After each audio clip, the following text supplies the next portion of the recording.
No nga iti maysa nga tao, ket kuna na nga inawat na iti ebanghelyo ni Apo Kristo. Kahit nga sawan tinalek na nga umanay ni Kristo nga mangisalakan, ken pinati na nga ni Kristo ket isulang ti mangisalakan kan Dios.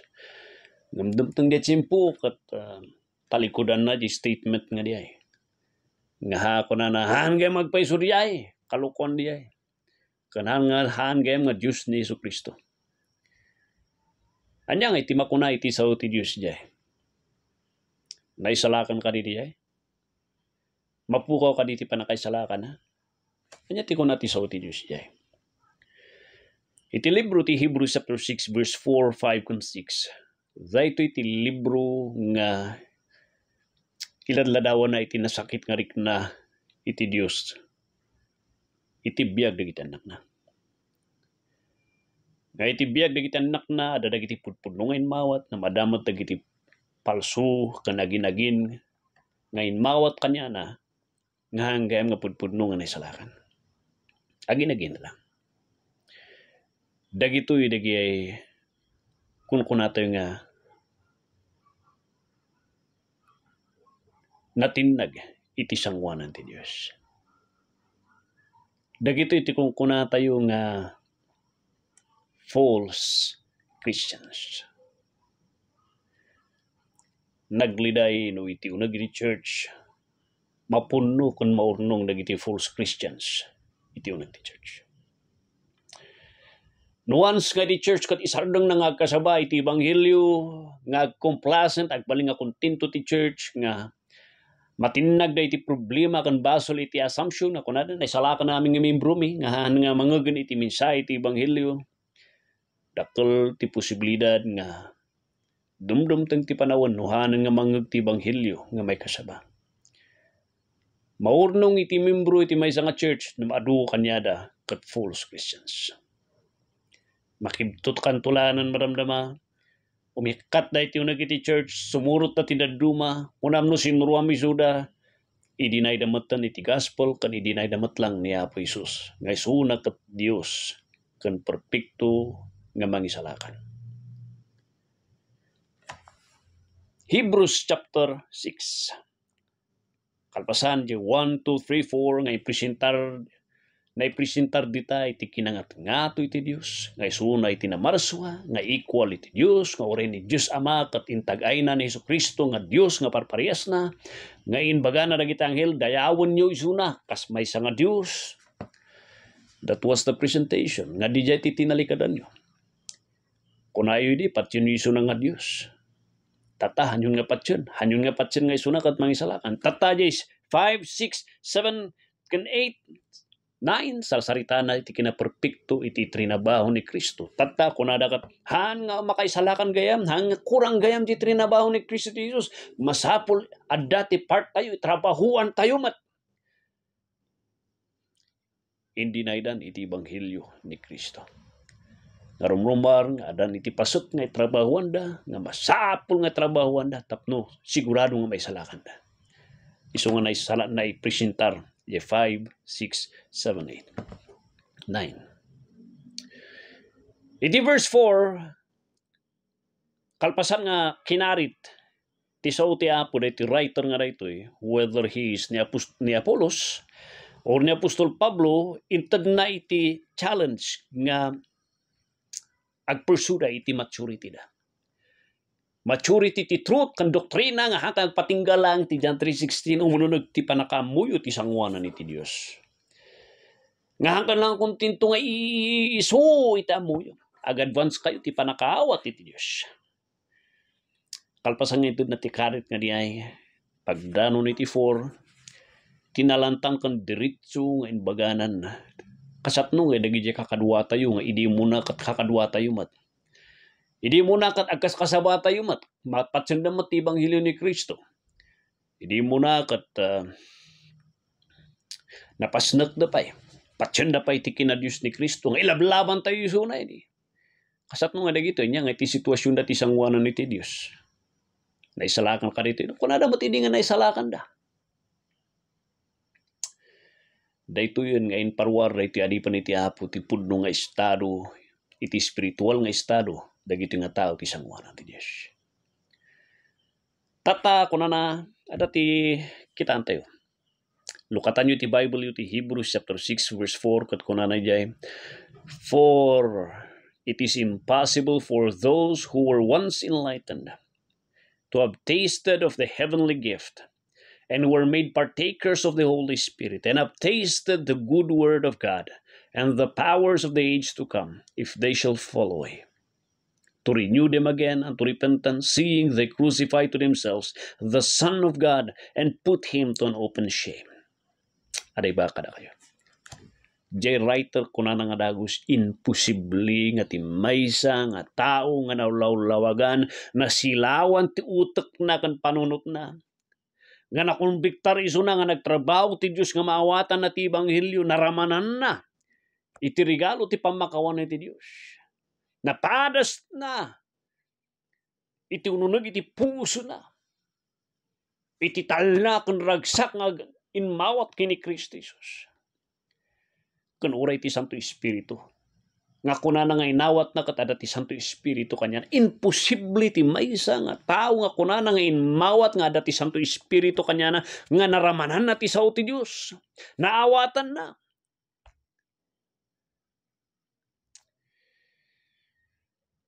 And the powers of the age to come nga kunana sigurado iso na nga mapanpay di langit. Ada ti conviction ko nga malakam ko iti eternidad di presensya na. Ada ti conviction ko iti kari ti Dios nga naramidak na ito. Ada ti eternal body kan eternal nga relasyon ko nga naitod kanya. Kung kunana di imposible nga ti maysa nga tao nga dagijay iti claim na and yet dumten jay tiyempo iti verse 6 matinag iso na. Kahit na nga saon, talikudan namin di jay. Kahit na nga saon, talikudan na ti minsay iti Ebanghelyo. Talikudan na nga agbiabiyag iso na nga hanan nga patsin iti Ebanghelyo, hanan nga patsin ti kinadiyos ni Kristo Jesus. Apay adapay lang ti Santo Espiritu kanyana. Nga hanapay marik na ti panakakonsensya nga agribribil di iso na katipukpukaw na tatako na hanggang magpaiso iti Ebanghelyo ti Diyos nga mangisalakan. Mas hapol itrambahuan tayo, mas hapol adateramidan tayo, mas hapol ikarigatan tayo. Imposible di jay. Mabalin aya di jay. Haan nga mabalin. Ti rason no apay nga natin nagisuna gapusta at the very beginning. Haan nga naisalakan isuna. Aktibo man idi. Mabalin nga kimoy kuyog. Faithful isuna. Present in the first. Uremot ni Judas. Kasi tinapasamak kanya na. But the mere nga sitwasyon nga makitan ti biyag na later on, hanan nga patyon nga umanay ni Kristo. Talikudan na ti Ebanghelyo kung kinaperpekto ti sakripisyo ni Kristo. No talkom di. Kanhanan nga talkom iti kinadiyos ni Kristo kung tao lang iso na. Kung nati sao ti Diyos. Han nga pudpudno nga naisalakan iso na. Han mumat nga mabaling ako na nga mamindua nga niyapo Diyos kat matay manan para kanya na. Tainawat na din, tataawatan naman nun, ha? Di first, ako na nga inawat na nga talaga nga inawat. Iso nga, indinay na ti Ebanghelyo tatan, indinay na ti kinadiyos ni Kristo nga, iso ti lablaban na ti. Chapter 1, chapter 2, chapter 3, chapter 4. Gapustahan, gapudpudno nga naisalakan iso na. Iso nga naglakala nga inibatan na nagyay. Natinag iso na. Anya ti bagbaga na dagiti nga bersikulo. Sarsaritaan na nga iti pudpudno nga anak ti Dios kat aday ti panagtuloy kanya na. Hanang ibagbaga nga awan ti panagbackslide, ada ti panagbackslide. Since ada ti Santo Espiritu kanya na nga makonbiktar, agsublilat tayo suna. Mabaynan suna tiraramidin na katagsubli suna. Numan hanang akat nga agsubli tamatay suna. Ada marikrik na nati panagsangit ti Santo Espiritu nga isu ti ladawan kan isu ti pamanaknak nga isu nakat anak ti Dios. Romans chapter 8. Ti Espiritu ti Dios ti pamanaknak ti Espiritu tayo. Kan mang panaknak ti Espiritu tayo nga da tayo kat anak ti Dios. Namno awan isu na. Han kapudpudno nga ni salakan. Namno na isalakan ka kat marikrik nam ti jay. Katagbibiyag kay ti bason, mariknam ti presensya ti Santo Espiritu masaksaktan kanya.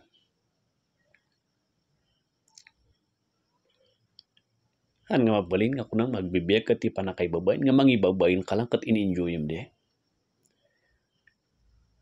Haan ka nga pudpudno nga naisalakan. Di ti muna, di ti sumbat na di. Isugayam na ito. Isu nga damagak ka. Anya ti ibanghilyo nga apan mo inawat nga pagbatbatayan ti biyag mo. Ibanghilyo kadi nga perpekto man nakabalin kan umanay.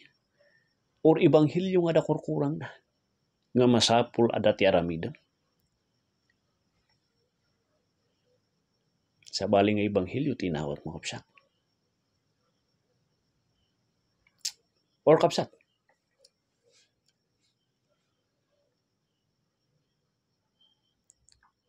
Anya ti ebidensya nga pudpudno nga naisalakan ka.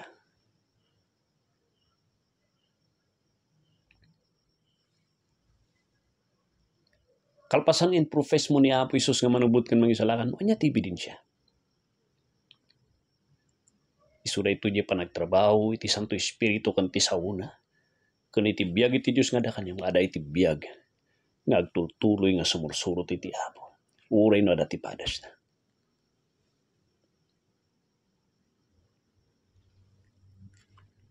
Dengan nyo rito Ako'y bagbaga, nga itrabaho ang ti panakasalakan mo. Ti sarsarita akta ito ti ebidensya. Ti sarsaritaan na dito ti ebidensya, ti pudpudnungan na isalakan katagtuloy da.